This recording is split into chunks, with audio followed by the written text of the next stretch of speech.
Good day, welcome to Commodore Everything. Today we're taking a look at our Commodore 64 cartridge collection. I don't have a lot of cartridges. Cartridges were really, it was kind of popular initially. I think later in life, really not many cartridges. They're more productivity like fast loaders and stuff like that that came out for it than games. But there were a lot of games initially because a lot of people they played cartridges from the Atari 2600 and kind of moved on up to a fancy computer. Most of my friends, they either had a tape drive or the disc drive, which is very expensive, but it was worth it because everything was released on disc. Cartridges were kind of an oddity, but especially what's nice about like the tape or the disc drive, you could save your stuff and you could write over it. You could do other crazy things with it. But today we're looking at cartridges, so we're gonna look at some of the games. I don't have any games, mostly productivity type cartridges. Of course I have Epic's Pit Stop, great game. I got this on floppy disk, also same on the floppy as the cartridge. Really great game, great game. And my favorite of all time, oh yeah, Star Trek, baby. See, it's for the Commodore 64. It's from Sega. Just a great game. If you ever get to play a game on Commodore 64, play this one. This one, it was released on floppy too, I believe, but I got the cartridge. This is the one I played. I played the cartridge. Really great game. And like I said, most of the cartridges I saw later on the Commodore 64 are basically productivity ones. So things like, oh yeah, Ice Pick. And kind of what this would do, you would load the software, have this plugged in, then load your game. And when you flip the switch, it would dump it out to one file. So let's say you had some copy protection, wouldn't boot up past the copy protection if you copied the disk. You load up the game, flip your switch, booyah, you just go out right by it. So instead of having like a million little files, just one big file and dump it off. So it wouldn't work for every game, but it was kind of neat just to have that.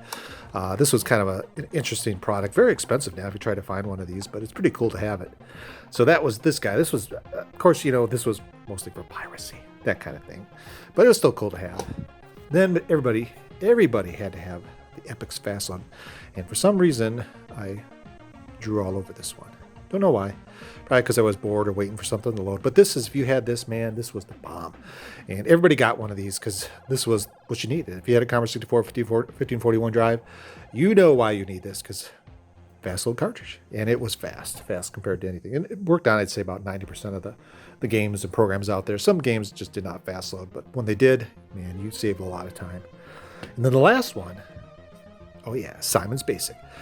This was kind of cool because it had a whole bunch of extra commands to BASIC. So if you like to program in BASIC, and usually early on, like the VIC-20s, Commodore 64, a lot of people programmed. A lot of people programmed in BASIC because the program that you may want didn't exist, or you just enjoyed doing it. It was kind of fun.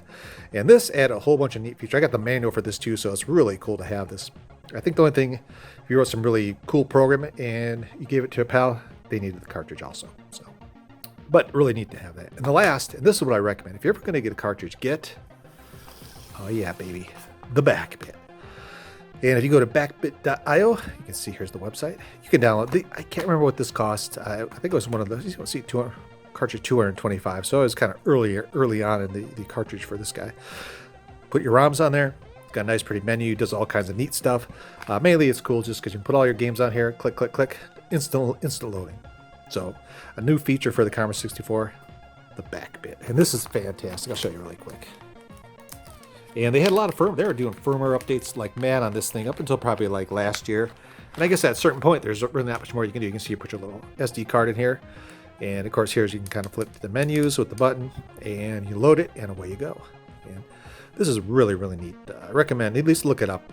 You see this 3D printed case, but really, really great card. Get this. I recommend it. And for the price, and I'm thinking it was $60. It was under 100, but I guarantee you, five years from now, when this is not being produced, you're gonna be, man, I wish I bought one of these. So that was that guy. I don't know if it came with anything else. It came with some cards and stuff like that. But that's my cartridge collection. Not a whole lot of stuff. I'd like to get some more cartridges, some games, because Commodore released a ton of games on cartridge, and a couple other companies did, like Sega. And other than that, there are some other neat productivity cartridges that are out there. So not a big selection, but kind of cool. And like I said, this is what I'd be using now. If you got a real Commodore 64, get one of these because it makes your life so much easier. So anyway, I hope you guys enjoy the video. That is you guys. Have a great day.